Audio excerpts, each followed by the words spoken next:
Hi everyone. I was just thinking about some negotiation strategies that I want to practice this new year.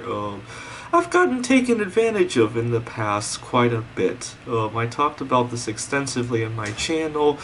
Um, See, I'm very upbeat sometimes. When I was working at Microsoft, I was very upbeat about going to a conference that was related to my work, and I think my manager figured out that I was going to go whether or not he secured the funding, and I ended up not getting the funding, and I went anyway, as he probably expected, out of my own pocket, and that wasn't so bad. The main problem was I had to use my own vacation time, and not only did I have to give up a number of my own plans, but it made the conference much more tighter than it had the company funded it.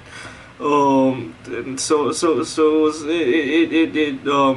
it made the trip very rushed, and it did cost me some amount of money. I mean, it was not a lot, but still, it was money I could have used for other things. And I've had this problem with other issues as well. Sometimes I tell too much about myself. I was shopping for a car about 2 years ago, and see, I love my computer games, and I think the car dealer I was shopping at probably got a sense that I was in a rush to go home in order to write my computer games, and I probably could have gotten a better price. It was a good price, but I probably could have done better. I mean, and then I get into these issues where when I'm negotiating some sort of a job, I've been doing tutoring for a little over a year now. Sometimes I get into too close of a relationship with my students or the parents, and I talk too much. And at one point, I was living out of my car. I didn't tell the parent I was living out of my car, but I did describe a number of road trips that I took.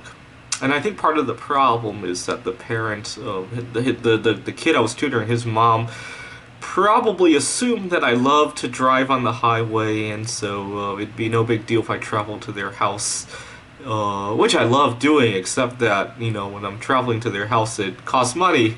And that's that. And then I get too close with my students and parents. I sometimes talk about, the computer gaming conference, and people assume that, if I have money to go to a computer gaming conference, I'm not hurting that bad for money, and so they don't feel too guilty about haggling the price. See, I don't have all that much money to go to the conference. I give up the other spoils in life in order to go to the conference. That's why I was driving a 15-year-old Honda, and I still haven't replaced it since my accident 6 months ago. Now I'm walking and taking the bus everywhere. It's not that I have extra money to go to the conference. I push everything aside to go to the conference, but it's not that prominent. I don't go bragging that I walked 5 miles to come tutor you, or I spent 2 hours figuring out the buses. That's not something that easily flows out of my mouth. The conference flows out of my mouth, which is a problem because of the perception issue. Oh, that's a tough one for me. I gotta separate my personal and my professional life sometimes, especially if I work in an industry again. Next time, I definitely don't want to make that mistake with the conference.